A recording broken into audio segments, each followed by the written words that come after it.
that to the Chinese who are there. They don't do it to the British. They only do it to black people. So we can call this blackophobia instead of xenophobia because it's very selective. And at the Berlin Conference, 1884, 1885 is where they came up with all of these cages. I don't call them countries, I call them cages. And they don't allow you to go from one cage to another unless you have a pass from a white man, called a visa or a passport or something like this. They used to have this on a plantation, but they have walking papers. You can't go from one plantation to another unless you have walking papers. So all of these are fake colonial identities that we have now identified with. So now you have someone, all of them speak language in linguistics, all of them speak Bantu languages, right? So you have a Zimbabwean who's there who was beaten to death because he's not something called a South African. So this is a falsification of African consciousness, as Nana Amos Wilson would call it.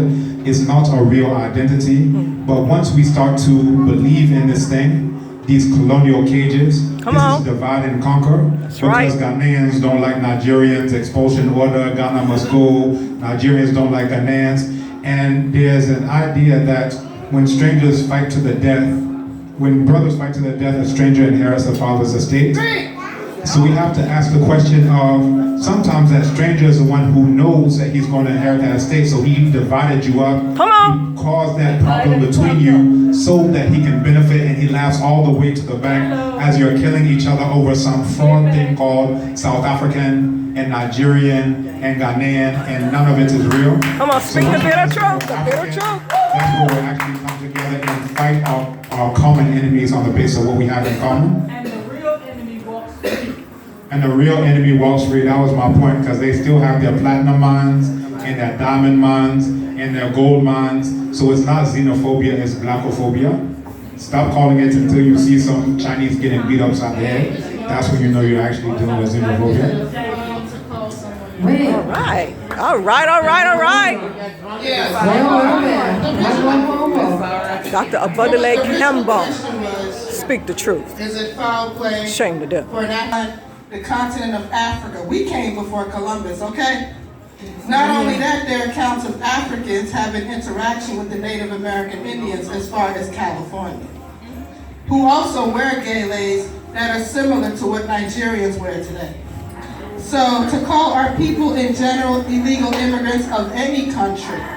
I have a friend on Facebook called Khalil who goes to different countries to find rare descendants of African descent people. You even have African descent people in Eastern Europe. So we to all call over the us globe. illegal immigrants on this planet Earth, we are people without borders. That's right. So to me, we sailed ships, traveled in outer space, because right. even if you look at the caves of the Dogon tribe of Mali, they knew how heavy Star Sirius weighed before these so-called Europeans invented telescopes. Actually, That's right. They Come on nothing. with it. We taught Sorry, them that's my everything. husband. Okay, It's because people, the difference between his story and my story. That's all I have to say. All right. Last one, we're gonna switch it to the last foul play.